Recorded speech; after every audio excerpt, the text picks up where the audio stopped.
They say a house is where the heart finds shelter, but sometimes it's where the nightmares begin.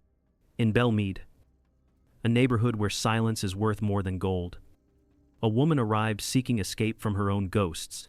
She was an FBI commander, a woman well accustomed to battles in the outside world. But the fight awaiting her stood right at the threshold of the peace she longed for. That night, she didn't encounter a criminal. She encountered a neighbor, a man who called himself a protector of the community. And he greeted her with a gun. To him, her skin color said everything he thought he needed to know. But what he didn't know was that the woman he challenged carried not only pain, but also the strength to unravel his false, perfect world. The question wasn't who would pull the trigger, but what secrets would be buried forever after this night.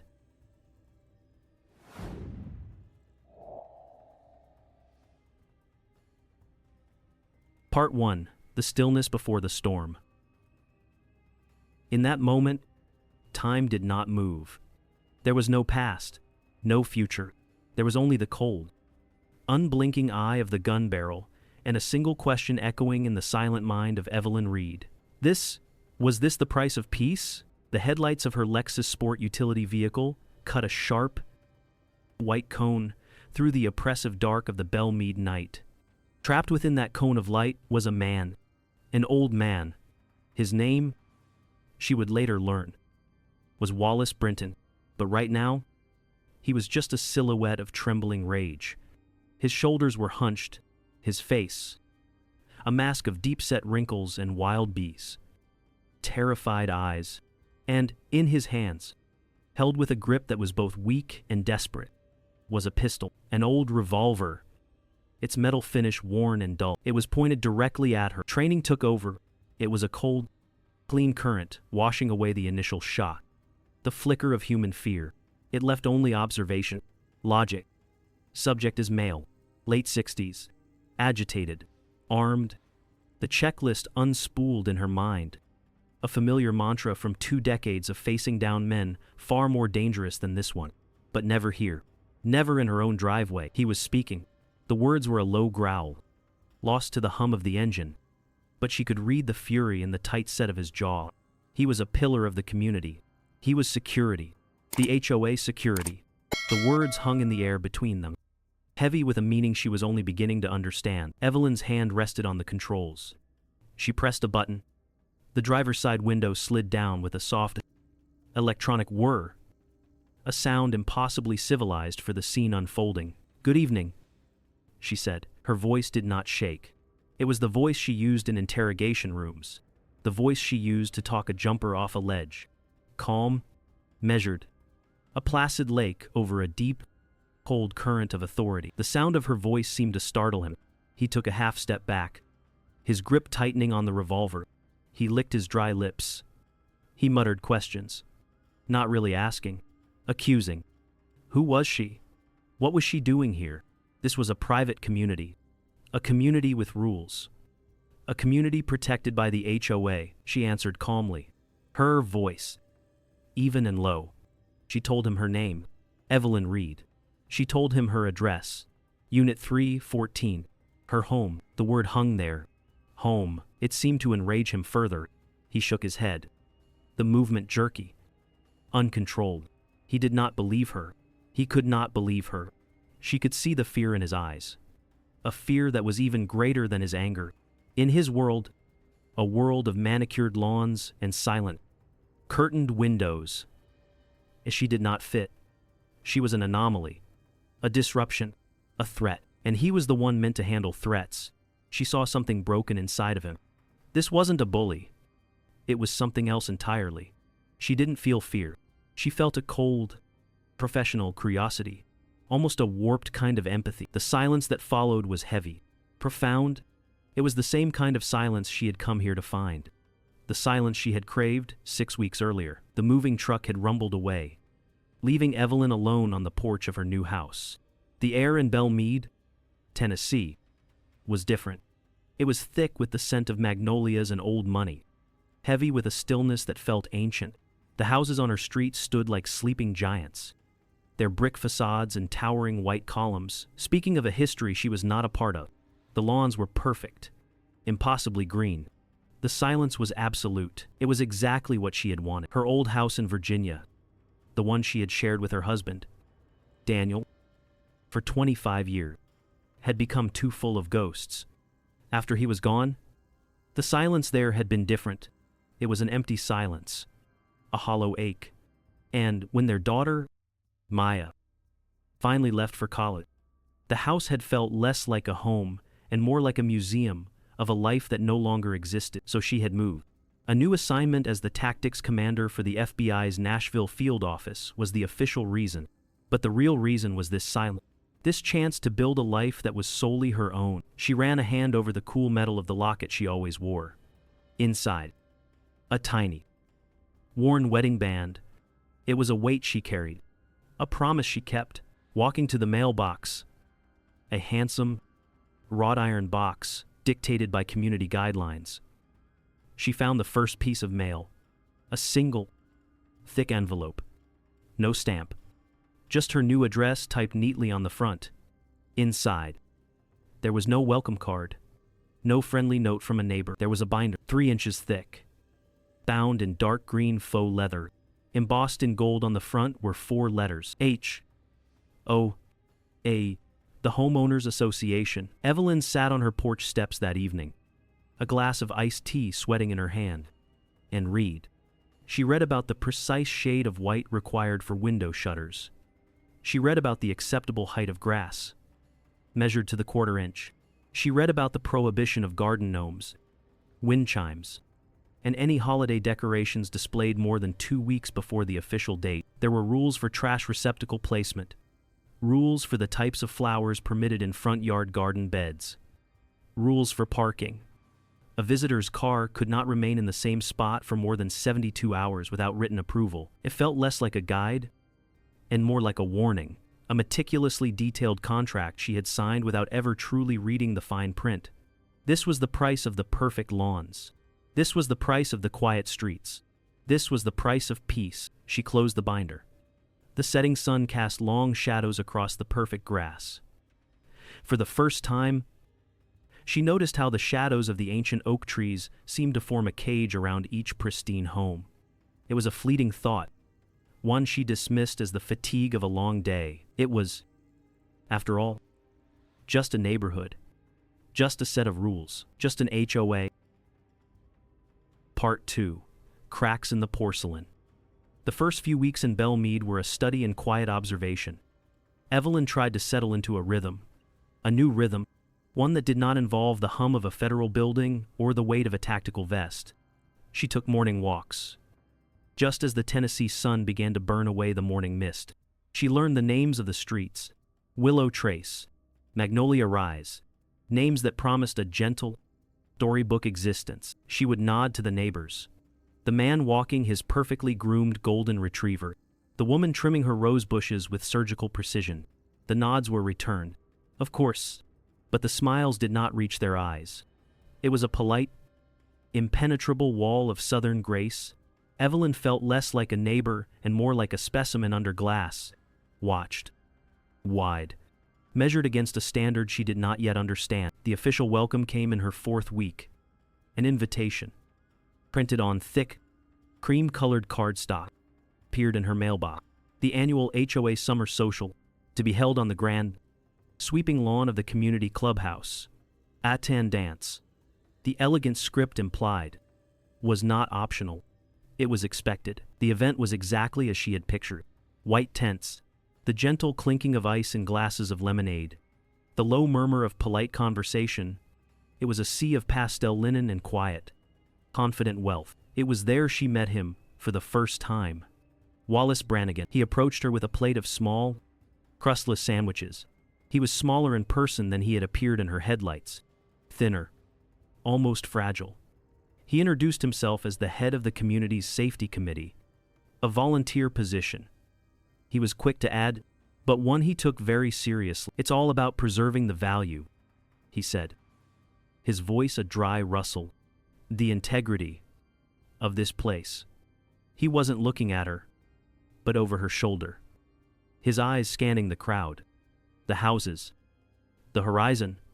As he spoke, he kept tugging at the lapel of his blazer, a gesture that seemed meant to straighten a line that was already perfectly straight.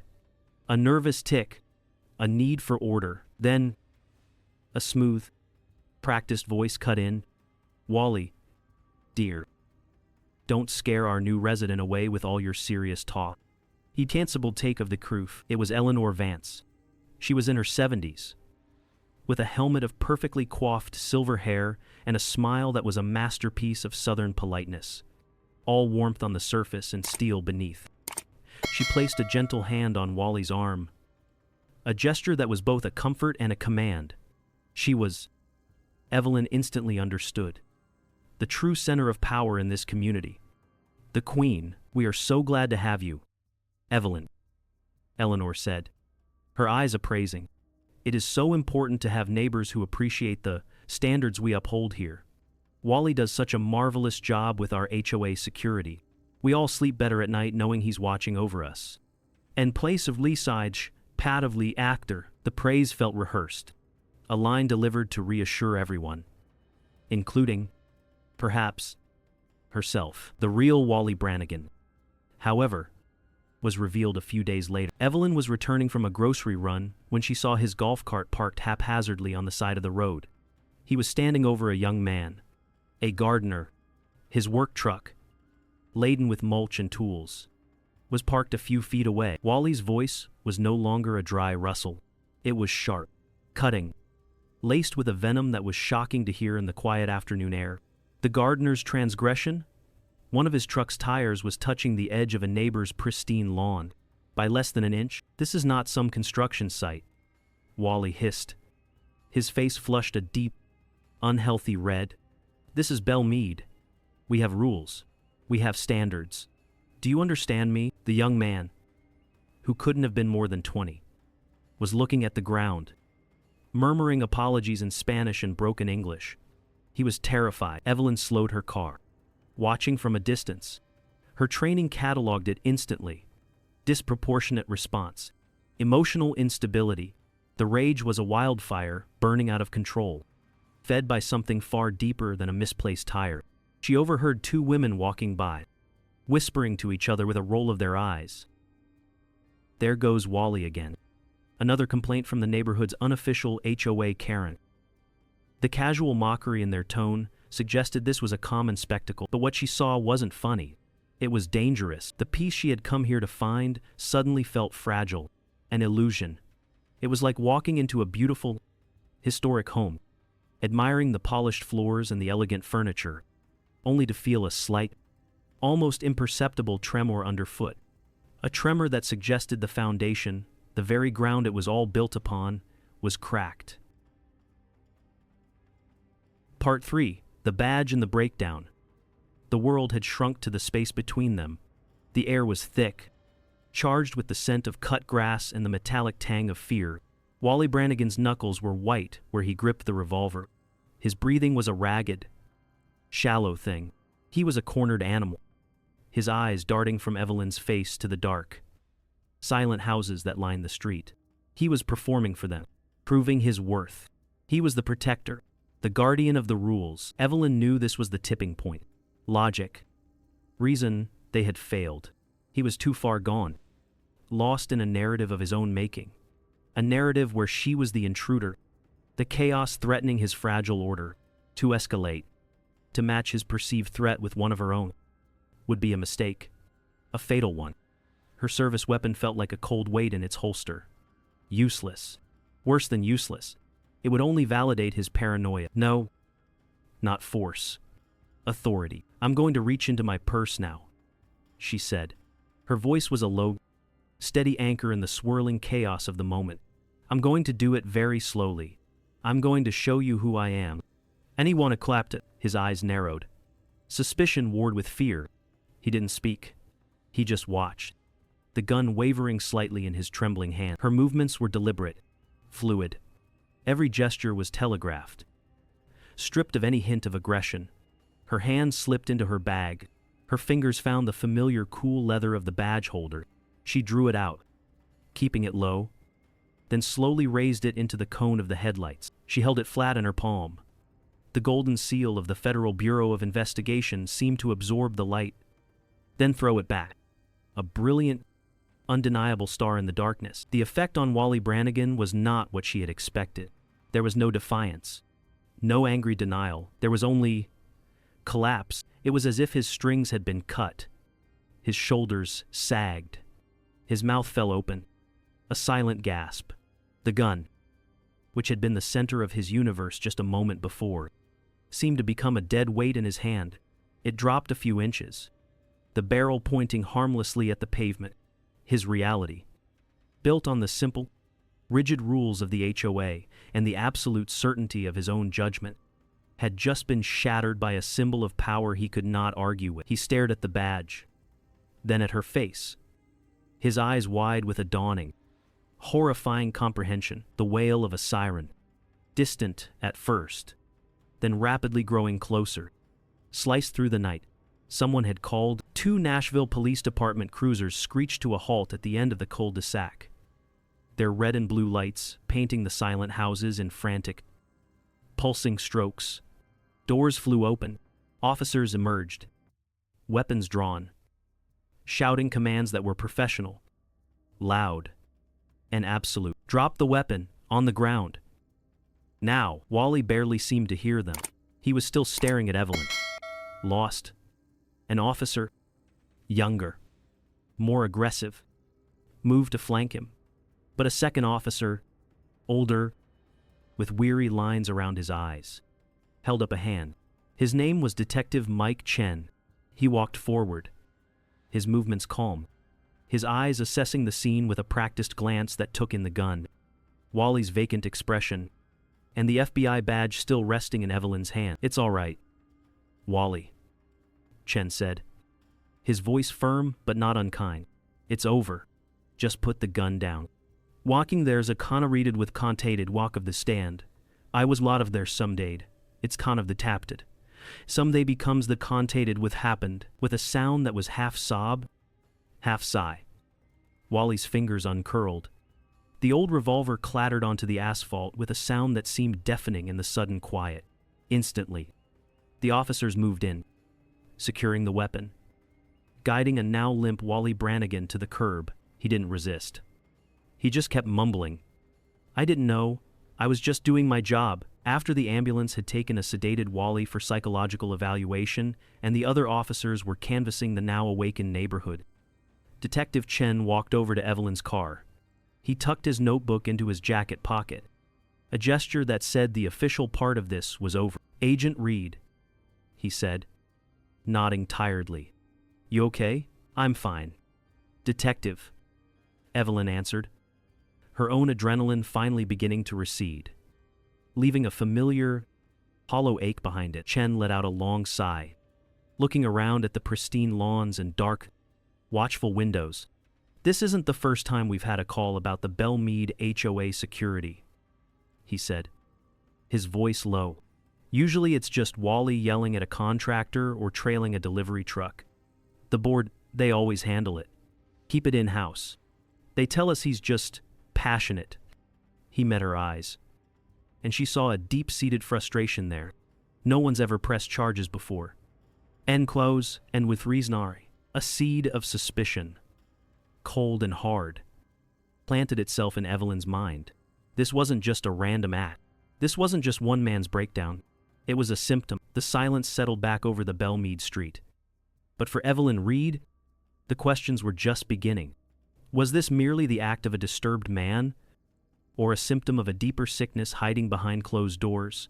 What is the role of a community in creating a man like Wally Brannigan? Share your thoughts in the comments below. We'd love to hear your story.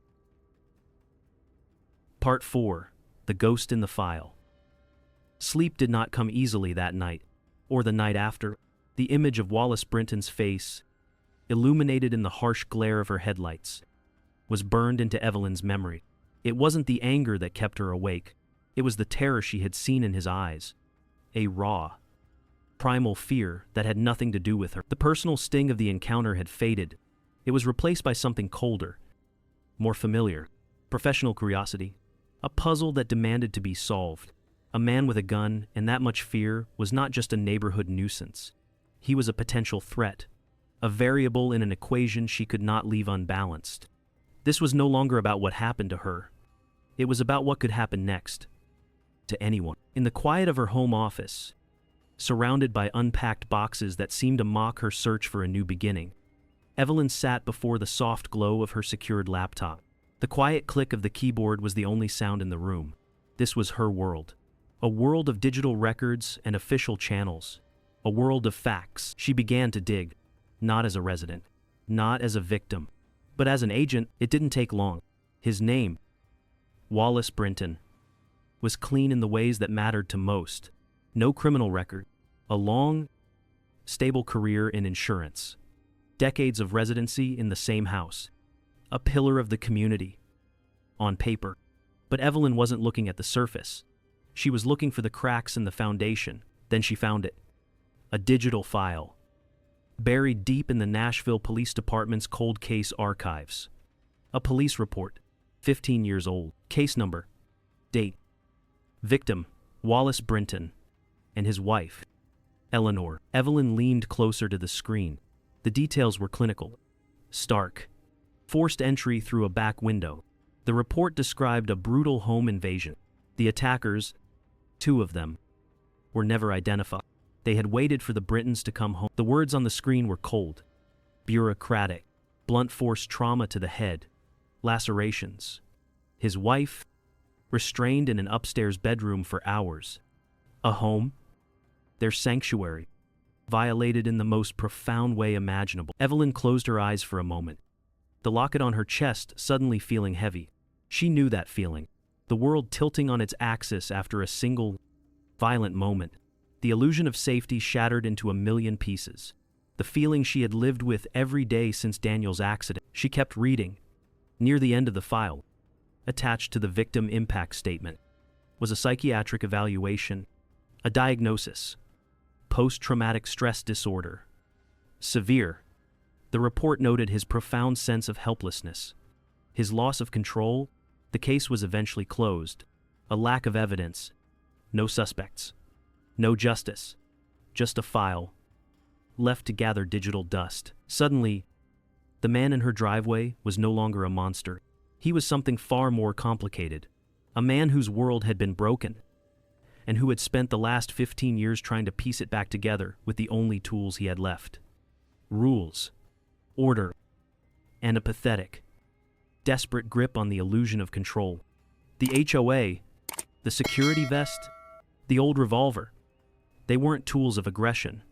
They were a shield, a fragile, cracking shield against the ghosts of his past. She saw in his file a distorted version of herself, a path she might have taken if she had let her own grief and loss curdle into fear instead of channeling it into purpose. Evelyn picked up her phone. She didn't hesitate. Detective Mike Chen answered on the second ring. His voice was tired. She didn't need to explain everything. She just gave him the core of it. The home invasion, the PTSD, the cold case. There was a long silence on the other end of the line. When Mike finally spoke, his voice was heavy. He wasn't surprised. He said, he had always felt something was broken in the man. A deep-seated sadness beneath the bluster.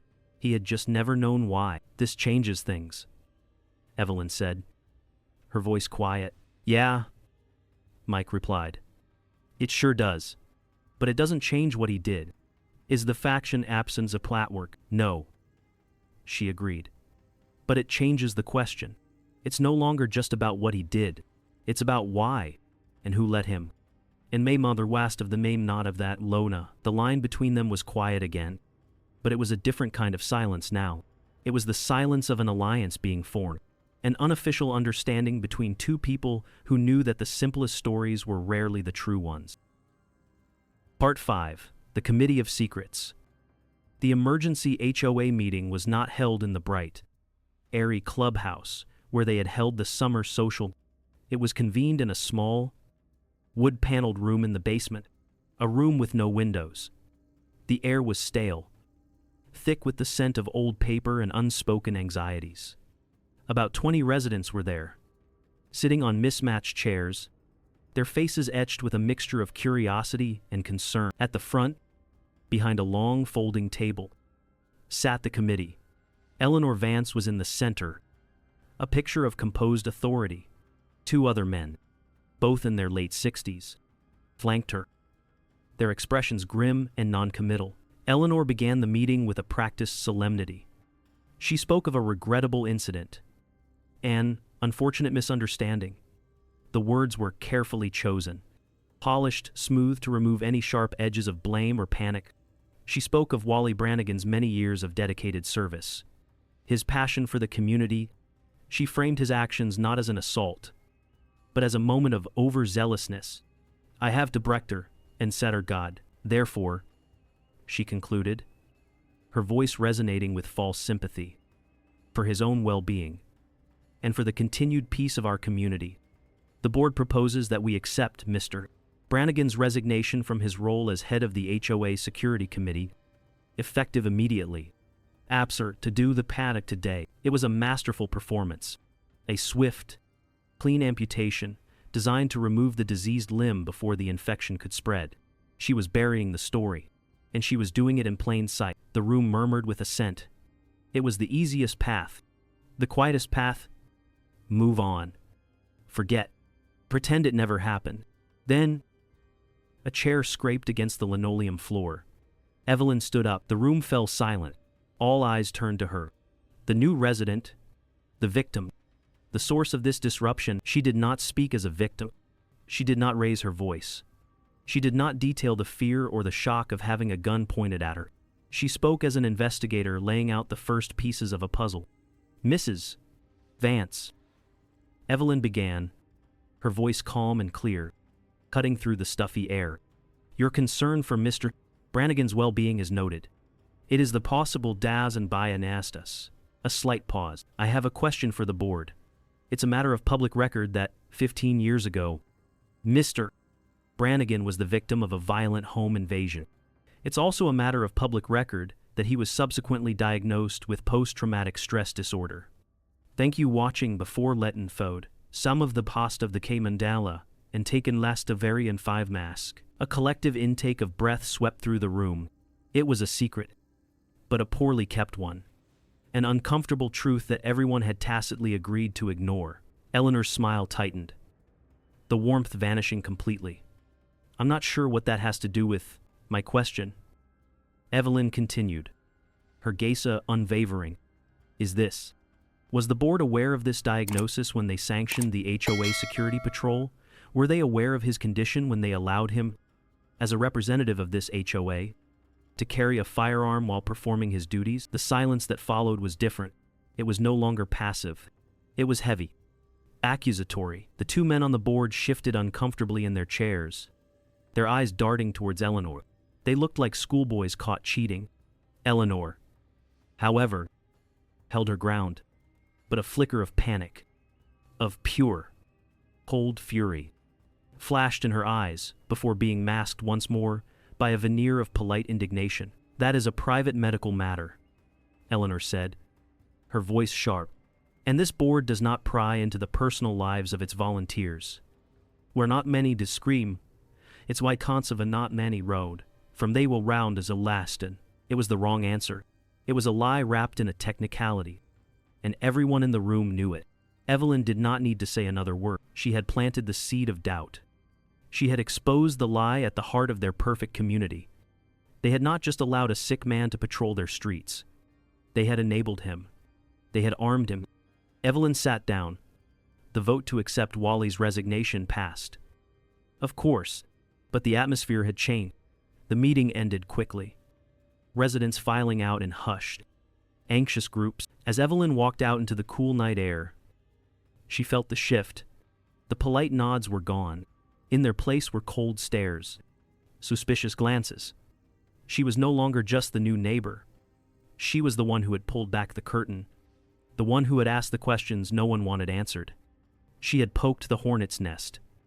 The isolation, she knew, was just beginning. Part 6. Whispers from the Past.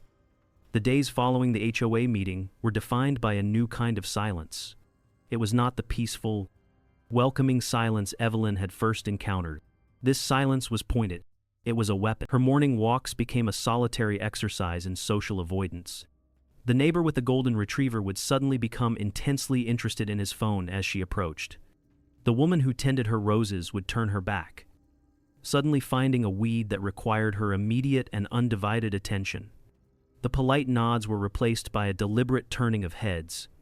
It was a quiet, coordinated shunning, a very southern, very civilized declaration of war. Evelyn was no longer a resident. She was a problem, an inconvenience that had disturbed the carefully curated tranquility of Belmead. They had cast their votes. They had removed the broken piece. They wanted to move on. But she, with her uncomfortable questions, was a reminder that the break was deeper than just one man. She spent her evenings on the porch, watching the dusk settle over the perfect lawns. She felt a familiar ache of loneliness, one that reminded her of the empty house in Virginia. She had come here seeking a new beginning, but she had found herself in a place that seemed terrified of anything new, anything different. One evening, sitting in the dim glow of her laptop, an email appeared in her inbox. It had no subject line. The sender's address was a random jumble of letters and numbers from an encrypted service. Anonymous. Her training made her pause, her fingers hovering over the trackpad. She opened it. The message was 5 lines of plain text. No greeting, no signature. They did the same thing to the Ramirez family. 214 Chestnut Lane. They weren't the only ones. Be careful. Evelyn read the words twice. 3 times. Chestnut Lane was just 2 streets over. The message was a ghost's whisper, a warning from the past. It was the missing piece she didn't know she was looking for. It confirmed her deepest suspicion. This was not a single, unfortunate incident. This was a pattern. The next morning, she met with Detective Mike Chen at a small, out-of-the-way diner, far from the prying eyes of Belmead. She slid her phone across the table, the anonymous email glowing on the screen. Mike read it, his expression hardening. The weary cynicism she had first seen in him was replaced by a focused intensity. He looked up at her. Ramirez, he said. The name tasting unfamiliar. Doesn't ring a bell, but that doesn't mean anything. Things out here, they have a way of staying quiet. He took a sip of his coffee. Let me do some digging. Officially. Thanks for watching. There's a very many. For 2 days. Evelyn heard nothing. The silence in her neighborhood grew heavier. A new notice from the HOA appeared in her mailbox. A friendly reminder about lawn maintenance standards. It felt less like a reminder and more like a warning shot. A subtle show of power. Then, Mike called. You were right, he said, his voice low and tight. You need to see this. It's consummation. She met him at his precinct. He led her into a small, cluttered office and laid a thin file on his desk. The file for 214 Chestnut Lane, the Ramirez family. Mike began, tapping a finger on the cover. Husband, wife, 2 kids, lived in Belmead for 3 years. Sold their house and moved out 13 months ago. All looks normal on the surface. Property records are clean. It's something that is work speaking fast. He opened the file. Inside were printouts from the police dispatch system. Here's where it gets interesting, he said, pointing to a series of entries. Over a 6-month period leading up to the sale of their house, we received 9 separate complaints about this address, all logged by the same individual.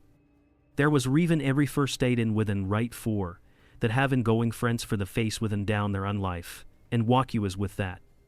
And Waku was now for more veiled and within fixed cert. Wally Brannigan, Evelyn said. It wasn't a question. Yep. Mike confirmed. Noise complaint. Parking violations. A complaint about unauthorized landscaping alterations. Turns out the kid had a plastic sandbox in the backyard. Trivial stuff. Every single time. The responding officer noted that the issue was either unfounded or resolved. And every single time. The report ends with the same note. I am setter-faced. He slid a page closer for her to read. Follow-up handled internally by HOA. Back at that cans of the 17 and that 4 lunar, the smottled the spotted because another whined. They used him, Evelyn said softly. the pieces clicking into place with a cold, sickening finality. They used him as their enforcer. The fine not tasing work in an atriblos, but a caution of that many wise. Mike nodded grimly. Looks like it. They found a way to harass a family, to make their lives miserable, all under the guise of community rules, and kept our hands tied by handling it themselves.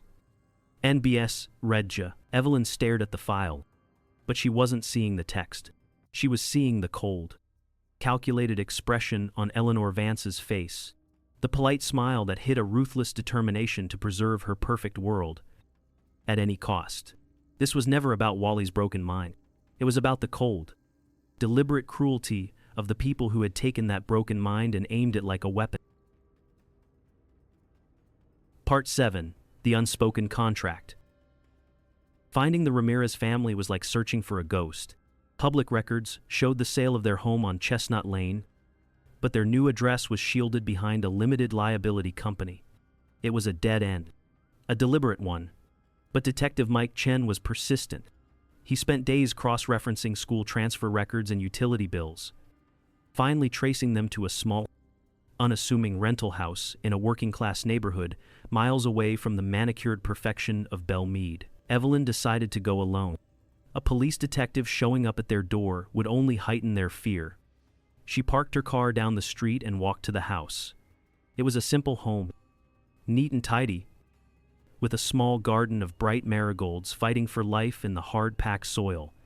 She could hear the faint sound of a television inside. She knocked. A moment later, the door opened a crack. A woman's face, framed by dark, tired eyes, peered out. This was Maria Ramirez. Yes? She asked. Her voice where Evelyn didn't show her badge. Not yet. She spoke softly, her voice filled with a warmth she rarely allowed herself. My name is Evelyn Reed. I'm a new resident in Belle Meade. I believe we have something in common. May I please have a moment of your time? The fear in Maria's eyes was unmistakable. She started to close the door, but her husband, Hector, appeared behind her. He was a sturdy man, his hands calloused from work, but his shoulders were slumped with a weariness that went beyond physical labor. Evelyn met his gaze. I'm the woman that Mr. Brannigan pulled a gun on last week, she said simply. The door stopped moving. Hector and Maria exchanged a long, silent look. It was a look that held a year's worth of fear, anger, and unspoken pain. Finally, Hector nodded slowly and opened the door. They sat in a small, immaculately clean living room. Evelyn didn't push. She didn't interrogate. She simply told her story. She described the quiet street, the sudden confrontation, the cold terror in Wally Brannigan's eyes. She spoke not as an FBI agent, but as a neighbor, as a woman who had been made to feel like an outsider in her own home. As she spoke, she saw the walls around them begin to crumble. Maria's hands, which had been clenched tightly in her lap, slowly relaxed. Hector, who had been sitting stiffly on the edge of his chair, leaned back with a heavy sigh. When Evelyn finished, silence filled the room. Then, Hector began to speak. He told a story of 1,000 small cuts. It began with warnings from the HOA security patrol about their son's bicycle being left on the lawn for an hour too long. Then came complaints about the smell of their cooking, the sound of their music, the number of family members who visited on a Sunday afternoon. Wally Brannigan was a constant presence. His car parked across the street, watching, always watching. He made us feel like criminals, Maria whispered, tears welling in her eyes. In our own home, we were always afraid. We did everything the HOA asked, everything, but it was never enough. Especially a rise of the rise with fail. The final straw came when Wally threatened them. He had seen a cousin visiting, one whose work visa was being processed. Wally, with a cruel smile, had mentioned how easy it would be to make a phone call to immigration enforcement. It was an empty threat. They were all legal citizens, but it was laced with a poison meant to terrify. And it worked. They knew they had to leave. We wrote to the board, Hector said, his voice thick with a remembered helplessness. We wrote to Mrs. Vance. We begged for help. And master-daughter. And with that, that's when Maria rose from her chair. She went to a small desk in the corner and came back with a thin file folder. Her hands were shaking as she handed it to Evelyn. She wrote back. Maria said. Evelyn opened the folder. Inside were printouts of emails. Her eyes scanned the polite, carefully worded responses from Eleanor Vance. She saw the dismissals of their concerns as mere misunderstandings. She saw the suggestions that they should try to be less conspicuous. And then she saw the final email, the one that made the blood run cold in her veins. It read, "Perhaps Belle Meade is not the right fit for everyone. It has a certain character that we are all very keen to preserve. Sometimes, for the good of the entire community. Adjustments must be made, quietly." Called a so stand side, Evelyn held the papers in her hand, the thin sheets of paper feeling as heavy as stone. It wasn't just negligence. It wasn't just turning a blind eye. This was an unspoken contract. A quiet conspiracy. The HOA board had used Wally Brannigan's broken mind as a weapon, aiming his paranoia and prejudice at anyone who didn't fit their perfect picture. They had sanctioned his terror, not with a formal vote, but with a nod, a whisper, and a quiet, ruthless email. Evelyn held the papers, feeling the weight of unheard words, of a family pushed from their home. The story was no longer about a gun. It was about the devastating power of silence and complicity. If you've listened this far, please help me by commenting the word justice below, so I know that friends are still with me on this journey. Your presence is the greatest encouragement to tell the final part, where the truth must be brought to light, even if it might burn down an entire community. Part Auda, Reckoning at Belle Meade. The clubhouse at Belle Meade had never felt so cold. The air, usually filled with the scent of coffee and quiet chatter, was thick with tension. It was a standing room only crowd, an emergency meeting of the HOA, but this time, it wasn't about lawn ornaments or the color of someone's mailbox. This time, it was about the truth. Evelyn Reed had requested the meeting, and everyone had come. They were drawn by a curiosity that was stronger than their desire for privacy, by a feeling that the carefully constructed tranquility of their lives was about to be tested. Detective Mike Chen stood quietly by the back wall, a uniformed officer beside him. His presence was a silent testament to the gravity of the evening. Near the front, a young woman with a notepad sat discreetly, a local reporter, invited by Mike to be a witness. Eleanor Vance and the remaining members of the board sat at the head table, their faces pale and rigid. They looked like judges at a trial where they were about to become the accused. Evelyn did not stand at the podium. She stood in the center of the room, on the same level as her neighbors. She held a thin file in her hands. She did not speak with the sharp authority of an FBI agent. She spoke with the quiet, measured voice of a neighbor who had seen the darkness lurking behind the perfectly painted shutters. "Good evening," she began, her eyes scanning the faces in the crowd. She saw skepticism. She saw loyalty. She saw fear. "I moved here for the same reason many of you did. For peace. For a sense of community. But a community is not just a collection of houses. It's a collection of choices. And tonight, we need to talk about the choices that have been made for us." Wade was paysan on the carrot was my game with the skilling. She started with a story. Not her story. She told them about the Ramirez family. She spoke of their hope when they moved to Belle Meade, their desire to give their children a better life. Then, she spoke of the constant scrutiny, the unending list of violations from the HOA security, the fear that slowly crept into their lives. Then, she opened the file. Her voice remained steady, but it carried a new weight as she read the emails. She read Eleanor Vance's words aloud. "Perhaps Belle Meade is not the right environment for everyone." The words hung in the sterile, air-conditioned room, stripped of their polite veneer, revealing the cold exclusion beneath. Sometimes, for the good of the community, certain adjustments must be made. Quietly, a murmur rippled through the crowd. People shifted in their seats. Glances were exchanged. The Ramirez family, who had agreed to attend, sat in the front row. Mrs. Ramirez quietly wept, her husband's arm around her. Their presence was a powerful, silent accusation. Then, Evelyn spoke of Wally Brannigan. She didn't paint him as a villain. She painted him as a man broken by a trauma that no one had helped him heal. She spoke of the home invasion. The PTSD. He was a man living in a constant state of fear, Evelyn said, her voice softening with an empathy that surprised even herself. And instead of helping him, instead of showing him compassion, the board saw an opportunity. They saw a tool. They took a wounded man's fear and they aimed it like a weapon at anyone they decided didn't belong. That start of 9-biddy, all eyes turned to Eleanor Vance. The old woman rose to her feet, her back ramrod straight.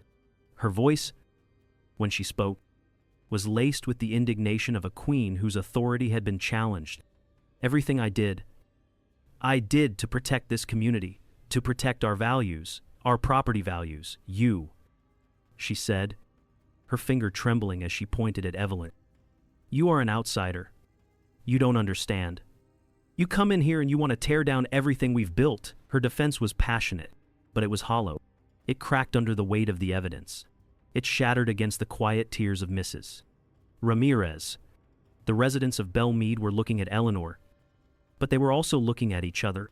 They were looking at themselves. They remembered the times they had ignored Wally's odd behavior. The times they had been relieved that the problematic family down the street had moved away. The community was divided in that moment, a schism running right down the middle of the clubhouse.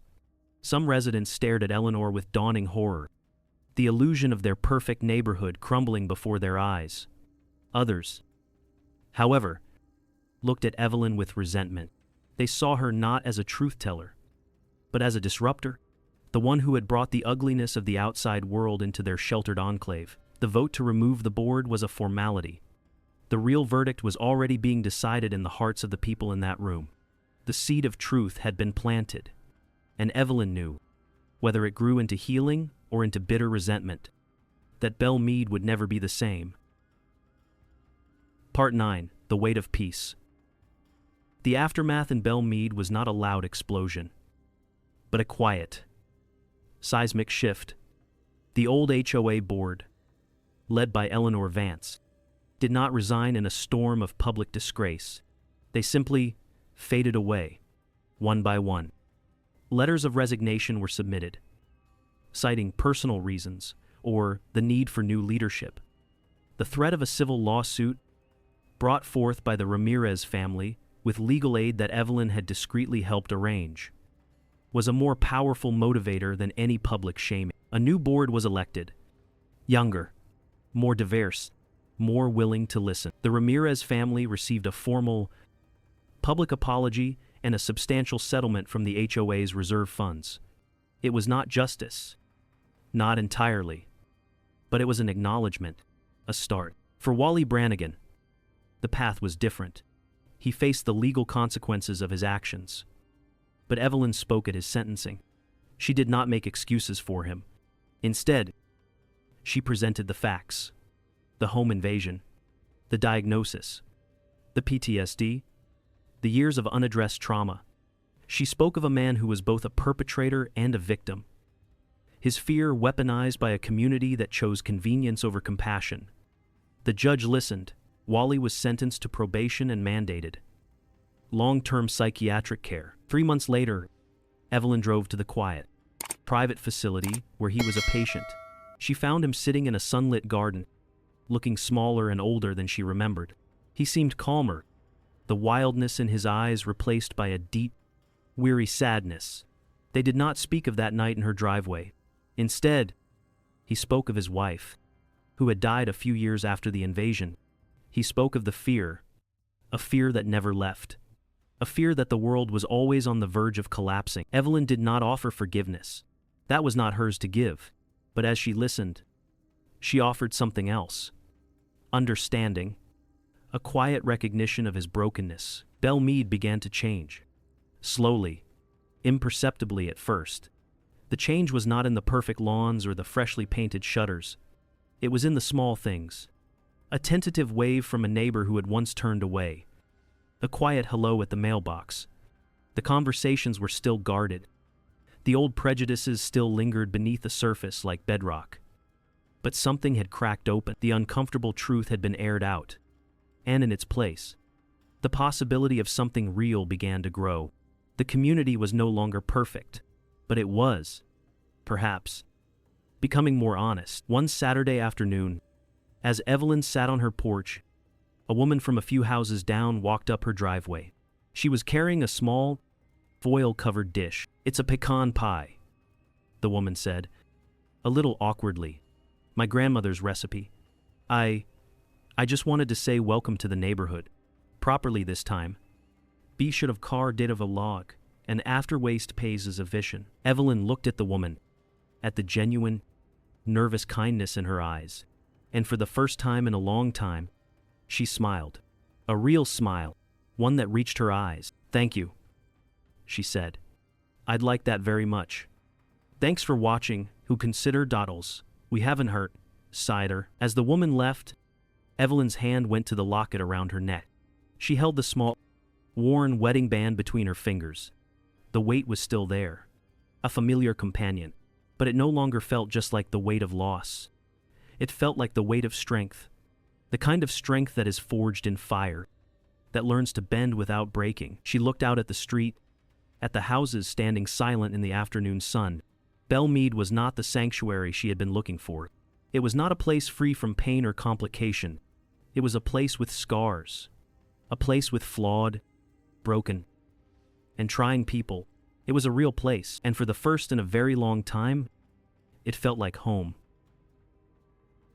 It's a chilling thought, isn't it, that the most dangerous weapon isn't the gun in a trembling hand, but the silence of a community that agrees to look the other way.